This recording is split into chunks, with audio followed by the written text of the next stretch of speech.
नमस्कार विद्यार्थी मित्रांनो, तुमचे आपल्या यूट्यूब चॅनलमध्ये स्वागत आहे। अद्यापही पोलीस भरतीची परीक्षा दिवसेंदिवस जवळ येत आहे, त्यामुळे आपण आपल्या चॅनलच्या मार्फत पोलीस भरतीची परिपूर्ण तयारी करून घेत आहोत। आजच्या व्हिडिओमध्ये मित्रांनो आपण महत्त्वाचे असे पोलीस भरतीच्या दृष्टिकोनातून समाजसुधारक घेतलेले आहेत, महत्त्वाचे समाजसुधारक। तर मग लगेचच उशीर न करता व्हिडिओला सुरुवात करूया। मित्रांनो, तुम्ही जर चॅनलवर नवीन असाल आणि तुम्हाला आपले व्हिडिओ आवडत असतील तर नक्कीच व्हिडिओला लाईक आणि चॅनलला सबस्क्राईब करा। मग लगेचच आपण पहिला प्रश्न बघूया। पहिला प्रश्न आहे मित्रांनो, 3 ऑगस्ट 1948 रोजी टिंबटिंब यांनी भारतातील पहिली मुलींची शाळा सुरू केली। या प्रश्नाचे उत्तर सर्वांनाच येणार आहे, कारण हा प्रश्न आपण लहानपणापासूनच शिकत आलेलो आहोत। पहिली मुलींची शाळा महात्मा ज्योतिबा फुले यांनी सुरू केली त्यांच्या पत्नीसोबत। त्यांच्या पत्नीचे नाव काय आहे मित्रांनो, तुम्ही कमेंटमध्ये नक्की सांगू शकता। तर लगेच दुसरा प्रश्न बघूया। महात्मा फुले यांनी 1 जानेवारी 1977 रोजी टिंबटिंब नावाचे वृत्तपत्र सुरू केले। महात्मा फुले यांनी 1 जानेवारी 1977 रोजी कोणते वृत्तपत्र सुरू केले? तर त्याचे उत्तर आहे साधना। साधना हे वृत्तपत्र सुरू केले। मग लगेचच पुढचा प्रश्न बघूया। पुढचा प्रश्न आहे 1951 मध्ये पुणे विद्यापीठाने टिंबटिंब यांना डिलीट ही पदवी दिली। हा प्रश्न मित्रांनो अतिशय महत्त्वाचा आहे आणि पोलीस भरतीला येण्याचे चान्सेस पण जास्त आहेत, परीक्षेमध्ये येण्याचे सरळ सेवाच्या।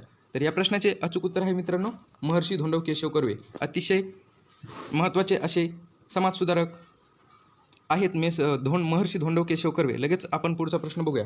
25 ऑगस्ट 1936 रोजी डॉक्टर बाबासाहेब आंबेडकर यांनी टिंबटिंबची स्थापना केली। डॉक्टर बाबासाहेब आंबेडकरांनी 25 ऑगस्ट 1936 रोजी मित्रांनो स्वातंत्र्य मजूर पक्षाची स्थापना केली होती। स्वातंत्र्य मजूर पक्षाची स्थापना केली होती। पुढचा प्रश्न मित्रांनो, पुढचा प्रश्न आहे 1918 मध्ये BP वाडिया यांनी टिंबटिंब कामगार सभा स्थापन केली। BP वाडिया यांनी 1918 मध्ये कोणती कामगार सभा स्थापन केली? तर याचे अचूक उत्तर आहे मित्रांनो Madras labour union. Madras labour union नाव असे डोक्यात फिट करून ठेवत जा मित्रांनो, मद्रास लेबर युनियन। अतिशय महत्त्वाचे हे प्रश्न पोलीस भरतीच्या दृष्टिकोनातून आहेत। पुढचा प्रश्न, लोकहितवाद्यांनी आपली शतपत्रे टिंबटिंब मासिकातून लिहिली। लोकहितवाद्यांनी आपली शतपत्रे टिंबटिंब मासिकातून लिहिली। मित्रांनो, प्रश्न 2-3 वेळा वाचण्याचे असे कारण आहे, कारण आपण प्रश्न नीट समजून घेतला तर त्याचे उत्तर आपल्याला नक्कीच कळत असते। आपण ते कुठं ना कुठं वाचलेले असते, त्यामुळे फक्त गरज असते तर प्रश्न नीट 2-3 वेळा समजून घेण्याची। तर लगेच आपण या प्रश्नाचे उत्तर बघूया। या प्रश्नाचे अचूक उत्तर आहे मित्रांनो प्रभाकर या मासिकातून लोकहितवाद्यांनी आपली शतपत्रे घेतली होती। प्रभाकर या वृत्तपत्राचे संपादक कोण आहेत? तुम्ही नक्कीच कमेंटमध्ये सांगा मित्रांनो, संपादक प्रभाकरचे। 7वा प्रश्न मित्रांनो, लोकमान्य टिळक हे टिंबटिंब मतवादी होते। मित्रांनो, हा प्रश्न तर 9वी नाही 8वीच्याच पुस्तकातील प्रश्न असेल असे मला वाटत आहे, कारण जहाल आणि मवाळ जहाल हे सगळं शालेय अभ्यासक्रमामध्येच आहे मित्रांनो।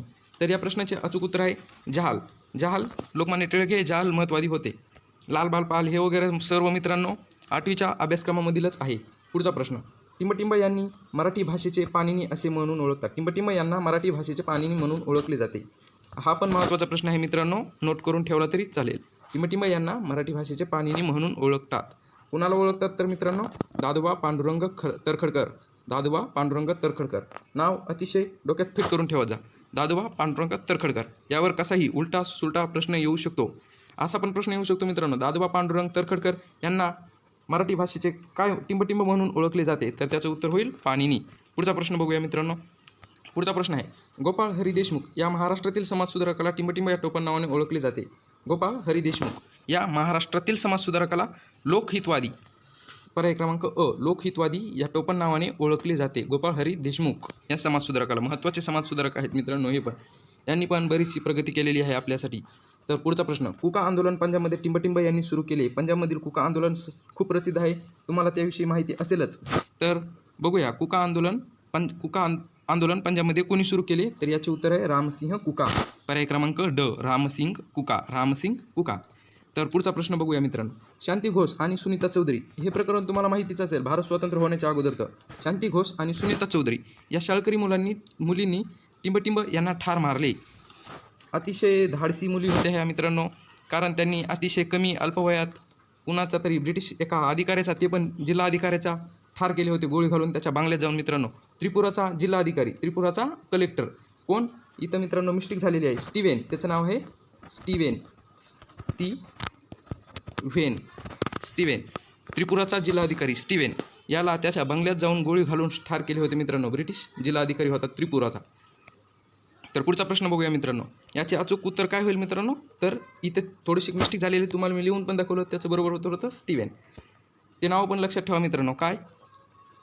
शांती घोष आणि सुनीता चौधरी. शांती घोष आणि सुनीता चौधरी यावर प्रश्न येण्याची दाट शक्यता असते, कारण मागील भरपूर पेपरमध्ये त्यावर प्रश्न विचारलेले होते. पुढचा प्रश्न आहे क्रांतिकारांची पहिली मध्यवर्ती संघटना हिंदुस्तान रिपब्लिकन असोसिएशन महत्त्वाची संघटना आहे मित्रांनो.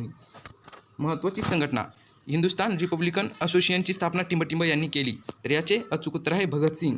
एकट्या भगतसिंगनी नाही मित्रांनो, तर त्यांचे आणखीन 2-3 साथी होते. त्यांनी मिळून त्यांचे नावे तुम्ही कमेंटमध्ये सांगू शकता. एकाचे नाव सांगू शकतो भगतसिंग, राजगुरू.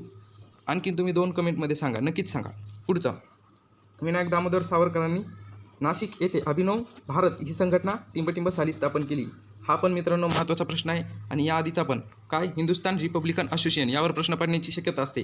आणि अभिनव भारत यावर पण प्रश्न पडण्याची शक्यता असते, कारण अभिनव भारत हे संघटनेविषयी तुम्ही डीपमध्ये जाऊन नक्कीच वाचा मित्रांनो. या संघटनेची पहिली स्थापना हे वगैरे सगळं. लगेच आपण बघूया. विनायक दामोदर सावरकर यांनी नाशिक येथे अभिनव भारत ही संघटना टिंबटिंब साली स्थापन केली.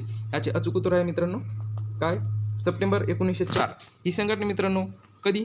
1899ला सुरू झाली होती, परंतु तिचं नाव असं दुसरं काहीतरी होतं मित्रांनो. परंतु 1904 साली तिचं नामकरण अभिनव भारत असे करण्यात आले. पुढचा प्रश्न मित्रांनो, स्त्री शिक्षण क्षेत्रातील कामगिरीबद्दल भारत सरकारने 1958मध्ये टिंबटिंब पुरस्कार देऊन महर्षी धोंडो कर्वे यांना गौरवित केले. या प्रश्नाचे उत्तर तुम्हा सर्वांना नक्कीच येत असेल. नक्की म्हणजे काय? नक्की येणारच असेल, कारण महर्षी धोंडो केशवर हर वेळेस प्रश्न येतात आणि यांचा पोलीस भरतीमध्ये भरपूर अभ्यास आहे. त्यामुळे या प्रश्नाचे सर्वांनाच उत्तर येत असेल. त्यांना कोणता पुरस्कार स्त्री शिक्षण कामगिरीबद्दल? याचे उत्तर तुम्ही मित्रांनो एकदा नक्की कमेंटमध्ये सांगा. एक प्रश्न मी तुमच्यासाठी ठेवतो. लगेच तुम्ही पुढचा प्रश्न बघूया आपण. गुलामगिरीचे शास्त्र हे पुस्तक टिंबटिंब यांनी लिहिले. गुलामगिरीचे शास्त्र मित्रांनो गोपाळ गणेश आगरकर यांनी लिहिले.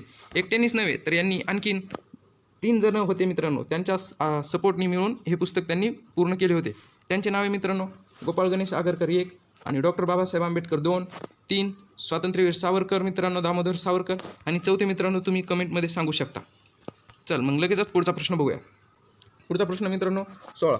मित्रांनो आपण 16पासून खालचे प्रश्न लगेचच नेक्स्ट पार्टमध्ये बघणार आहोत. हा 15पर्यंतचे पाहिलेले आहेत. 16पासून पुढचे पण मित्रांनो अतिशय महत्त्वाचे आहेत. पुढचा व्हिडिओ पण मिस करू नका.